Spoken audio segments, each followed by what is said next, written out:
Hello shifter people, কেমন আছেন সবাই? আশা করছি আপনারা সবাই ভালো আছেন। আজকে মোটামুটি বেশ বড় একটা ধকল গেল। সেই ভোর সকালবেলা বের হয়েছি, বের হয়ে মাঝখানে অল্প একটু হালকা পাতলা একটু বিস্কিট টিস্কিট খাওয়া হয়েছে। এখন অলমোস্ট 5টা বাজে, এখন পর্যন্ত কোনো কিছু খাওয়া হয় নাই।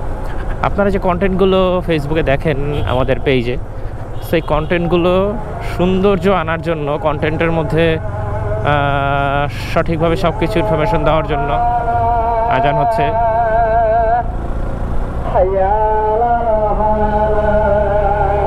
আসরের আজান। তো যাই হোক, এই কন্টেন্টগুলোর মধ্যে সব মাল মশলা পরিমাণ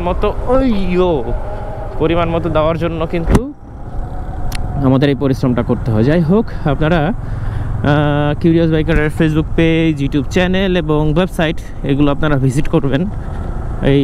আমাদের এই কষ্ট করা কন্টেন্টগুলো আপনারা দেখবেন, সেখানে আপনারা রিভিউ দেবেন, ভালো মন্দ খারাপ যাচাই করবেন, সেই প্রত্যাশা কামনা করছি।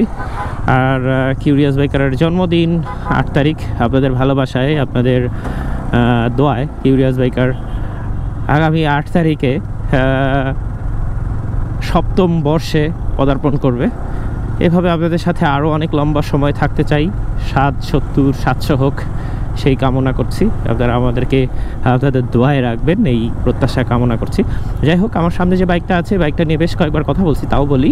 এইটা হচ্ছে ইয়ামাহা FZ 250। এই বাইকটার মধ্যে নতুন কিছু ফিচার দিয়ে ওরা লঞ্চ করেছে। তার মধ্যে মেইন ফিচারটা হচ্ছে এটা ডুয়েল চ্যানেল ABS, দুইটাই সামনে পেছনে ডিস্ক আছে।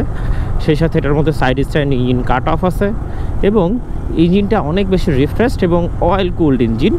আমি গুগল ঘাটছিলাম, বিভিন্ন ওয়েবসাইটগুলোতে দেখছিলাম এই ইঞ্জিনটা হচ্ছে এয়ার এবং অয়েল কুল্ডের কম্বাইন্ড একটা ইঞ্জিন, এবং ইঞ্জিনটা খুবই ভালো, স্মুথ, এবং সবচেয়ে আকর্ষণীয় এবং মজার বিষয় হচ্ছে এটার মাইলেজ কিন্তু প্রায় 40।